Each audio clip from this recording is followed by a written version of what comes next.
નમસ્તે વિદ્યાર્થી મિત્રો, કેમ છો બધા? મજામાં છો ને? આજે આપણે રસાયણ વિજ્ઞાન ધોરણ 11ની અંદર ચેપ્ટર નંબર 4 રાસાયણિક બંધન અને આણ્વીય રચના, એમાં આજનો આપણો ટોપિક છે 4.1.1 અને 2 કે જેની અંદર અષ્ટકના નિયમની આપણે વાત કરશું અને પછી સહસંયોજક બંધ વિશે સવિસ્તાર ભણશું કે સહસંયોજક બંધનું નિર્માણ કેવી રીતે થાય. અને આ આપણા ચેપ્ટરનો બીજો વિડીયો છે.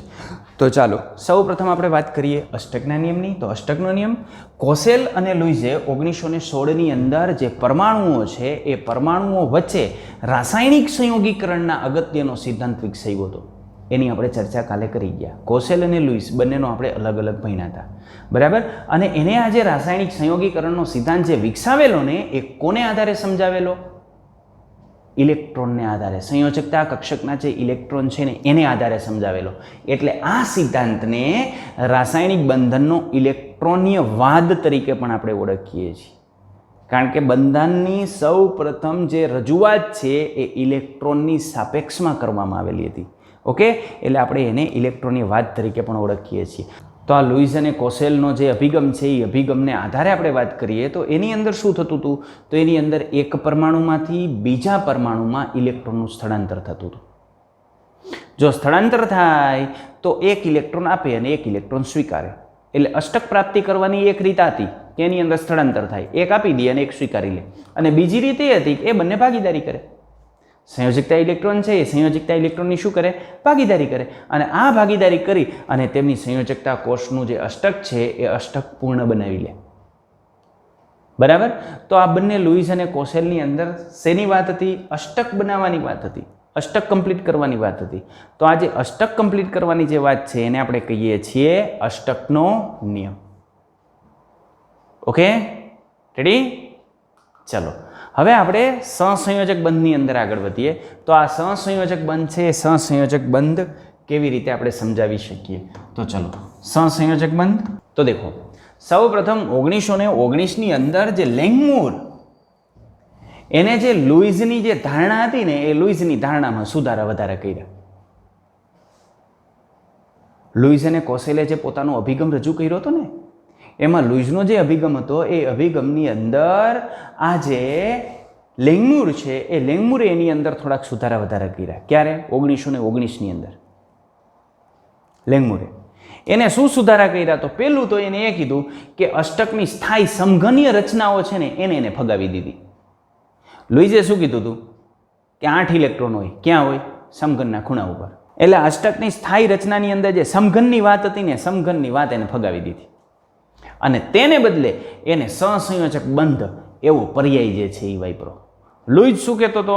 લુઈસ એમ કહેતો હતો સોડિયમની સંયોજકતા કક્ષકમાં 1 ઇલેક્ટ્રોન છે તો સમઘનના 8 ખૂણામાંથી 1 ખૂણા ઉપર 1 ઇલેક્ટ્રોન રહેલો છે અને ક્લોરિનના 8 ખૂણામાંથી 7 ખૂણા ઉપર 1 ઇલેક્ટ્રોન છે સમઘનના, બરાબર. એટલે આના ખૂણા ઉપર 1 ઇલેક્ટ્રોન છે એ જો આના ખૂણા ઉપર ચાલ્યો જાય તો આ ઇલેક્ટ્રોન ગુમાવે ને એ ઇલેક્ટ્રોન ગુમાવે એટલે ત્યાંથી એને પ્લસ બને અને પેલો સ્વીકારે એટલે ત્યાંથી જે છે એ શું બની જાય? Cl માઇનસ બને. ઓકે, પણ આને સમઘનનું ફગાવી દીધું અને એની જગ્યાએ જે છે એ શું લઈ આવ્યા? સહસંયોજક બંધ પર્યાય એને દાખલ કરી દીધો. રેડી? ઓકે, તો આ લુઈસ અને લેંગમૂર, કારણ કે લુઈસનો સિદ્ધાંત તો હતો જ, સુધારો કેને કર્યો હતો? લેંગમૂરે. તો આપણે આને લુઈસ લેંગમૂર સિદ્ધાંત પ્રમાણે જો Cl2ની રચના આપણે સમજવી હોય તો Cl2ની રચના આપણે આમ સમજી શકીએ. Cl2ની રચના સમજવા માટે આપણે લેવું પડે ક્લોરિન. ક્લોરિન પરમાણુની ઇલેક્ટ્રોન રચના આમ હોય, 17 ઇલેક્ટ્રોન હોય એની પાસે, એટલે એની ઇલેક્ટ્રોન રચના થાય નિયોન કમ્પ્લીટ 3s2 3p5. આ પ્રકારની ઇલેક્ટ્રોન રચના આપણને એની અંદર જોવા મળશે. તો આ મળી નિયોન કમ્પ્લીટ 3s2 3p5 પ્રકારની ઇલેક્ટ્રોન રચના કેની? ક્લોરિન પરમાણુની. ઓકે, તો આ જે ક્લોરિન પરમાણુ છે એમાં તમે જોઈ શકો છો કે અહીંયા 3p ની અંદર 5 ઇલેક્ટ્રોન છે.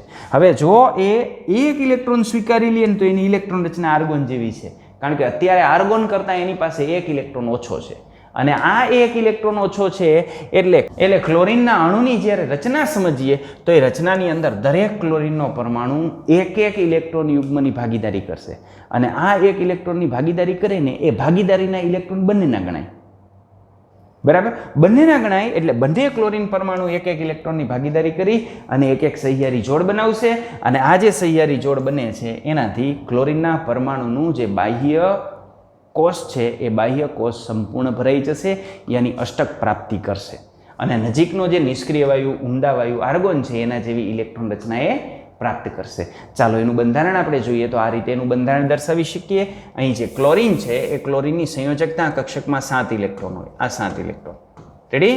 તો આ ક્લોરીન પરમાણુ સંયોજકતા કક્ષકમાં 7 ઇલેક્ટ્રોન. આ ક્લોરીન પરમાણુ એની સંયોજકતા કક્ષકમાં પણ 7 ઇલેક્ટ્રોન. તો બંનેને ભાગીદારી માટે એક એક ઇલેક્ટ્રોન ઘટે છે. તો આ બંનેના એક એક ઇલેક્ટ્રોનની ભાગીદારી થાય. આ એક ઇલેક્ટ્રોન આ બાજુના ક્લોરીનનો લઈ લઉં, આ બાજુના ક્લોરીનનો એક ઇલેક્ટ્રોન આમ લઈ લઉં. આ બાજુના ક્લોરીન છે એના ઇલેક્ટ્રોન હું બ્લુ વડે દર્શાવી દઉં તો આ એક ક્લોરીનના ઇલેક્ટ્રોન થયા 7 અને આ ક્લોરીન આપણે રેડ વડે દર્શાવીએ તો આ ક્લોરીનના કેટલા છે 7. ઓકે, એક એક ઇલેક્ટ્રોનની ભાગીદારી થઈ. તો અહીં એક એક ઇલેક્ટ્રોનની ભાગીદારી થઈ. હવે માનો કે આ ક્લોરીનને તમે પૂછો કે તારી પાસે કેટલા ઇલેક્ટ્રોન છે તો આ જવાબ શું આવશે? મેરે પાસ 8 इलेक्ट्रॉन है. तुम्हारे पास क्या है? तो जो આ ઇલેક્ટ્રોન ને આપણે પૂછીએ તો આ ઇલેક્ટ્રોન શું કહેશે? ભાઈ તારી પાસે કેટલા ઇલેક્ટ્રોન છે? તો આ ક્લોરીન એમ કહેશે मेरे पास भी 8 इलेक्ट्रॉन है. ઓકે, તો એની પાસે પણ 8 ઇલેક્ટ્રોન છે. જો આ એના 8 ઇલેક્ટ્રોન જોવો જોઈએ. થઈ જાય છે 1 2 3 4 5 6 7 8. બંનેના અષ્ટક પૂર્ણ, બંને નિષ્ક્રિય વાયુ જેવી ઇલેક્ટ્રોન રચના પ્રાપ્ત કરી લીધી એટલે સ્થાયી. તો બે ક્લોરીનના પરમાણુમાં એક એક ઇલેક્ટ્રોનની ભાગીદારી થઈ. તો આ એક એક ઇલેક્ટ્રોનની ભાગીદારી થઈ એટલે અહીં આપણે કહેશું એક સહસંયોજક બંધ બને છે. બબે ઇલેક્ટ્રોનની ભાગીદારી થાય તો બે સહસંયોજક બંધ બને, દ્વિબંધ. 3 ઇલેક્ટ્રોનની ભાગીદારી થાય તો 3 સહસંયોજક બંધ બને.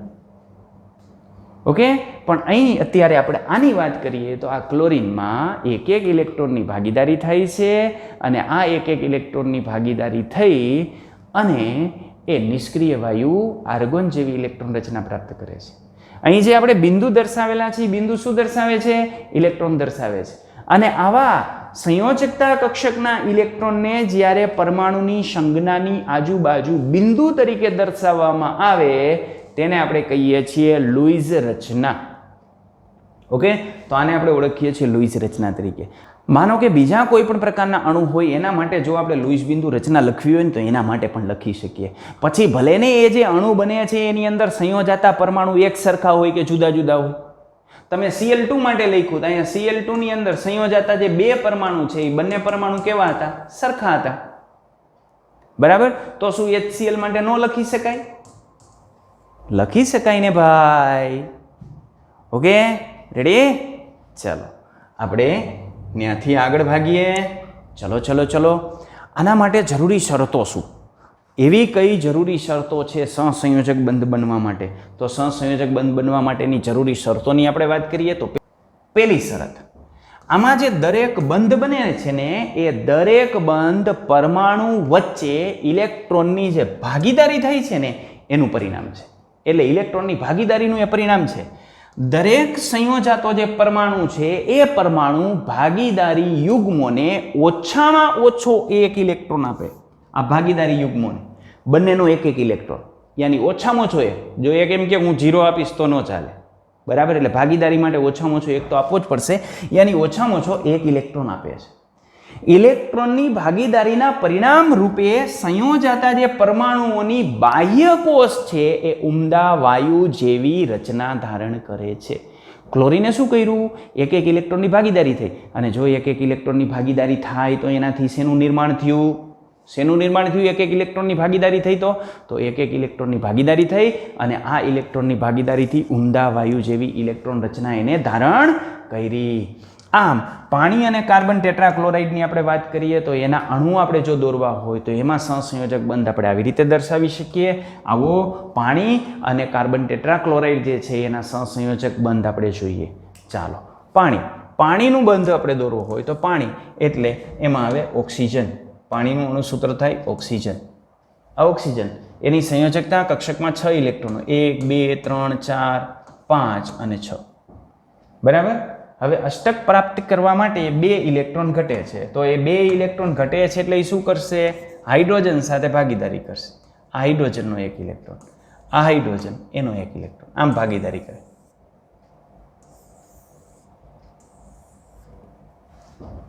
રેડી? તો જો ઓક્સિજનને પૂછો તારું અષ્ટક પૂરું થઈ ગયું તો કે યસ મારું અષ્ટક પૂરું. આને પૂછીએ તારું અષ્ટક પૂરું, તો કે ના મારું બષ્ટક પૂરું. 2 જ ઇલેક્ટ્રોન, પણ તેમ છતાં એનો પાડોશી જે હિલિયમ છે એના જેવી રચના પ્રાપ્ત થઈ ગઈ, સ્થાયી હોય. આ પણ સ્થાયી હોય. તો પાણીનું આપણને આ રીતનું બંધારણ જોવા મળે. કાર્બન ટેટ્રાક્લોરાઇડની આપણે વાત કરીએ તો કાર્બન ટેટ્રાક્લોરાઇડ એમાં કાર્બનની સંયોજકતા કક્ષામાં 4 ઇલેક્ટ્રોન હોય. તો આ કાર્બનની સંયોજકતા કક્ષાના 4 ઇલેક્ટ્રોન. બરાબર. ક્લોરીનની આપણે વાત કરીએ તો અહીં ક્લોરીન એની સંયોજકતા જે કક્ષા છે એ ક્લોરીનની સંયોજકતા કક્ષામાં 7 ઇલેક્ટ્રોન હોય. કેટલા ઇલેક્ટ્રોન હોય? 7. રેડી? ક્લોરીનને પૂછો જોઈએ ભાઈ તારું અષ્ટક પૂરું થઈ ગયું? યસ મેરે પાસ હે. બરાબર. એવી જ રીતે બીજો ક્લોરીન એક અહીંયા જોડાશે. હવે આ ક્લોરીનના બાજીના ટપકા હાલો ને દર્શાવી દઉં ભાઈ. રેડી? એવી જ રીતે એક ક્લોરીન આ બાજુ જોડાશે, લાલ લાલ ક્લોરીનના, ભૂરા ભૂરા કાર્બનના ઇલેક્ટ્રોન. ઓકે, ચાલો તો આ રીતે દર્શાવી શકાય. હવે કાર્બનને પૂછો છો બચ્ચા તેરે પાસ ક્યા હે, તો કાર્બન પાસે કેટલા ઇલેક્ટ્રોન થઈ જશે? થઈ જશે 8 ઇલેક્ટ્રોન. તો કાર્બનની ઇલેક્ટ્રોન રચના પણ નિષ્ક્રિય વાયુ જેવી થઈ ગઈ અને ક્લોરીનની પણ નિષ્ક્રિય વાયુ જેવી રચના થઈ ગઈ. તો યે ભી ખુશ, યે ભી ખુશ, તો હમ ભી ખુશ. ઓકે, તો આ રીતે આપણને એનું બંધારણ જોવા મળે. ક્લિયર? ચલો હવે એને જે આપેલું છે એ બંધારણની આપણે વાત કરી લઈએ તો આ રીતનું બંધારણ હોય. આ બાજુ ઓક્સિજનના 8 થઈ ગયા, આના 2 થયા હિલિયમ જેવા. બરાબર. રેડી? ચાલો એવી રીતે અહીંયા કાર્બનના કેટલા થઈ ગયા? 8. તો એવી રીતે પ્રત્યેક ક્લોરીનના પણ કેટલા થઈ ગયા? 8. ઓકે, તો આ રીતનું બંધારણ આપણને એની અંદર જોવા મળશે. ચલો વહાં સે આગે. ચલો તો સહસંયોજક બંધની આપણે વાત કરીએ છીએ તો આ સહસંયોજક બંધમાં આમ જ્યારે 2 પરમાણુઓ એક ઇલેક્ટ્રોન એક ઇલેક્ટ્રોનની ભાગીદારી કરી અને યુગ્મ રચે છે તેને આપણે એક સહસંયોજક બંધથી જોડાયેલા કહીએ છીએ. એટલે એને આપણે કહેશું કે ભાઈ તમારા વચ્ચે એક સહસંયોજક બંધ છે. ઘણા અણુઓ એવા હોય કે જેની અંદર માનો કે એક ઇલેક્ટ્રોનની ભાગીદારી થાય તેનું અષ્ટક પૂરું ન થાય. દાખલા તરીકે ઓક્સિજન લઈ લ્યો તો સંયોજકતા કક્ષકમાં કેટલા ઇલેક્ટ્રોન છે? 6. બીજો ઓક્સિજન લઈએ તેની સંયોજકતા કક્ષકમાં કેટલા ઇલેક્ટ્રોન? 6. તો બંને ઓક્સિજનની સંયોજકતા કક્ષકમાં 6 ઇલેક્ટ્રોન છે અને જો આ 6 ઇલેક્ટ્રોનને આપણે એમ કંઈક તમે એકબીજા સાથે ભાગીદારી કરો તો એનાથી અષ્ટક પૂર્ણ થશે નહીં. બરાબર. તો આ ઓક્સિજનમાં અષ્ટક પૂર્ણ કરવા માટે 2 ઇલેક્ટ્રોનની ભાગીદારી કરવી પડે. એટલે હંમેશા એવું જરૂરી નથી કે એક ઇલેક્ટ્રોનની ભાગીદારી થઈને જ અષ્ટક પ્રાપ્ત થાય. ઘણા બધા અણુઓ આપણને એવા જોવા મળે કે જેમાં પરમાણુ વચ્ચે બહુબંધ જોવા મળે. દાખલા તરીકે ઓક્સિજનની અંદર આપણને જોવા મળે O double bond O, nitrogen N triple bond N, cyanide C triple bond N. આવા કેટલાય સંયોજન આપણને જોવા મળે કે જેની અંદર બહુબંધની રચના થતી હોય. તો આ જે બહુબંધની રચના છે એમાં 2 પરમાણુઓ એક કરતાં વધારે ઇલેક્ટ્રોન યુગ્મ ધરાવતા હોય અને આ જે ઇલેક્ટ્રોન યુગ્મ છે એમના વચ્ચે ભાગીદારી થતી હોય. જો 2 ઇલેક્ટ્રોન યુગ્મની ભાગીદારી થાય તો એમના વચ્ચે દ્વિબંધ બને. 3 ઇલેક્ટ્રોન યુગ્મની ભાગીદારી થાય તો એમના વચ્ચે ત્રિબંધ બને. એટલે એક કરતાં વધારે ઇલેક્ટ્રોન યુગ્મની ભાગીદારી એમના વચ્ચે શક્ય હોય. કોના ઉપર આધાર રાખે? સંયોજકતા કક્ષકમાં કેટલા ઇલેક્ટ્રોન છે એના ઉપર એ આધાર રાખશે. ચાલો આપણે ઉદાહરણ તરીકે લઈએ તો કાર્બન ડાયોક્સાઇડ. આ જે કાર્બન ડાયોક્સાઇડ છે એ કાર્બન ડાયોક્સાઇડનું બંધારણ તમે જાણો છો કે કાર્બન ડાયોક્સાઇડનું બંધારણ આમ હોય C double bond O, C double bond. આને કહેવાય કાર્બન ડાયોક્સાઇડ. એમાં કાર્બન અને ઓક્સિજનના પરમાણુ વચ્ચે આવી રીતે 2 જગ્યાએ દ્વિબંધ જોવા મળે. કારણ કે કાર્બન પાસે કેટલા ઇલેક્ટ્રોન છે? તો આ કાર્બન પાસે 4 ઇલેક્ટ્રોન હોય. આ કાર્બન એની સંયોજકતા કક્ષકમાં 4 ઇલેક્ટ્રોન હોય. રેડી? હવે આ ઓક્સિજન આપણે લઈએ તો આ ઓક્સિજનની સંયોજકતા જે કક્ષા છે એની અંદર 6 ઇલેક્ટ્રોન હોય. રેડી? ઓકે, ચાલો આનું થઈ ગયું અષ્ટક પૂરું, પણ 2ની ભાગીદારી કરવી પડે. આ બાજુ આપણે જે છે બીજો ઓક્સિજન લઈએ તો એની પાસે કેટલા હોય? તો એની પાસે પણ 6 હોય. આને પણ કેટલાની ભાગીદારી કરવી પડે? 2ની. ઓકે, હવે આનું જોવો જોઈએ. થઈ ગયું આનું પૂરું. તો આના પણ 8 ઇલેક્ટ્રોન, આના પણ 8 ઇલેક્ટ્રોન, આના પણ 8 ઇલેક્ટ્રોન. યાની કાર્બન ડાયોક્સાઇડનું આપણે જે બંધારણ લખીએ છીએ એની આમ લખીએ છીએ CO2 આમ હોય. ઓકે, ચાલો એનું બંધારણ ટેક્સમાં આપણને જે આપ્યું છે એ આપણે જોઈએ તો આમ થાય. આ ટેક્સનું બંધારણ છે. ક્લિયર? ઓકે, ચલો ત્યાંથી આપણે આગળ વધીએ. ઇથિન, ઇથિનનો જે અણુ છે એમાં પણ કાર્બન કાર્બન વચ્ચે ડબલ બોન્ડ હોય. ઇથિનનો અણુ આપણે આમ દર્શાવીએ છીએ સી ડબલ બોન્ડ સી, આ બાજુ એક એચ, આ બાજુ એચ, આ બાજુ એચ અને આ બાજુ એચ. ઓકે, એટલે ઇથિનનો અણુ આપણે દર્શાવવો હોય તો આ કાર્બન લઈએ. કાર્બન પાસે 4 ઇલેક્ટ્રોન હોય, આ 4 ઇલેક્ટ્રોન કાર્બનના.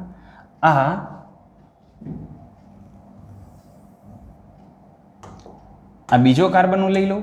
આ બીજા કાર્બન પાસે 4 ઇલેક્ટ્રોન હોય. આ ઇલેક્ટ્રોનની એકબીજા સાથે ભાગીદારી કરી. આની સાથે એક હાઇડ્રોજનની ભાગીદારી થાય, અહીં એક હાઇડ્રોજન ભાગીદારી કરે અને આ બાજુ બીજો એક હાઇડ્રોજન ભાગીદારી કરે, આ બાજુ એક હાઇડ્રોજન ભાગીદારી કરે. એટલે આ કાર્બનના ઇલેક્ટ્રોન કેટલા? આટલા. હાઇડ્રોજનના કેટલા? આટલા. આ હાઇડ્રોજનના કેટલા? આટલા. આ કાર્બનના કેટલા? આટલા. આ હાઇડ્રોજનના કેટલા? આટલા. આ હાઇડ્રોજનના કેટલા? આટલા. તો આ હાઇડ્રોજનના જોવો જોઈએ કેટલા થઈ ગયા? 2 ઇલેક્ટ્રોન, હિલિયમ જેવા. આ કાર્બનના કેટલા થઈ ગયા? 8 ઇલેક્ટ્રોન.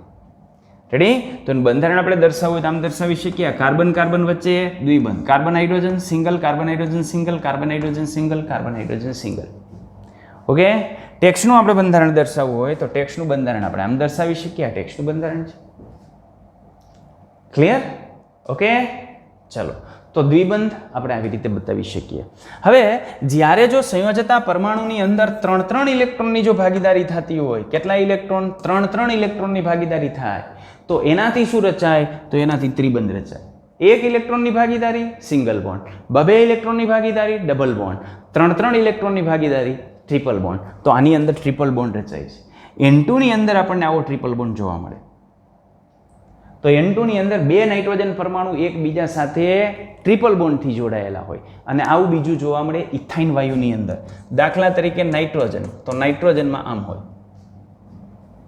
ઇલેક્ટ્રોનને આધાર મારે એનું બંધારણ દર્શાવવું હોય તો આમ દર્શાવી શકીએ. આ એક નાઇટ્રોજન, આ બીજો નાઇટ્રોજન. આ નાઇટ્રોજનના 5 ઇલેક્ટ્રોન. ઓકે, હવે આને અષ્ટક પૂરું કરવું છે તો અષ્ટક પૂરું કરવા માટે કેટલા ઘટે? 5 છે. અષ્ટક પૂરું કરવા માટે ઘટે કેટલા? 3. તો આ નાઇટ્રોજનને કે તારા 3 ઇલેક્ટ્રોન મને દેને ભાગીદારી કરી આપણે. ઓકે, એટલે એના આ નાઇટ્રોજનના મેં ક્રોસ વડે દર્શાવ્યા છે. આ નાઇટ્રોજનના કેટલા થઈ ગયા? 8. આના કેટલા થઈ ગયા? 8. Okay, ready? ચાલો, આવું જ ઇથાઇનમાં હોય. C triple bond C H H, આને કહેવાય એસિટિલિન વાયુ, ઇથાઇન. આનું આપણે બંધારણ આવી રીતે ડ્રો કરવું હોય તો આમ થાય. કાર્બન, કાર્બન પાસે 4 ઇલેક્ટ્રોન, પણ હાઇડ્રોજન જોડાવાવાળો એક જ, એટલે હાઇડ્રોજન એક આપી શકે એને. બરાબર? તો બીજા કાર્બન પાસે વાત કરી કે તારી પાસે શું છે? તો આ કાર્બન કે મારી પાસે પણ એવું જ છે. તો કે હાલ આપણે 3 ઇલેક્ટ્રોનની ભાગીદારી કરીએ. તો આનું અષ્ટક પૂરું અને આનું પણ અષ્ટક પૂરું અને હાઇડ્રોજનનું બષ્ટક પૂરું, 2 ઇલેક્ટ્રોન. Okay, ready? તો ટેક્સમાં આપણને જે બંધારણ આપ્યું છે એ બંધારણ આપણે જોવું હોય તો એ બંધારણ આપણે આમ કરી શકીએ. આ ટેક્સનું બંધારણ છે. Okay, ready? તો આમ સહસંયોજક બંધ આપણને મળે. Okay, thank you. Like, share and subscribe.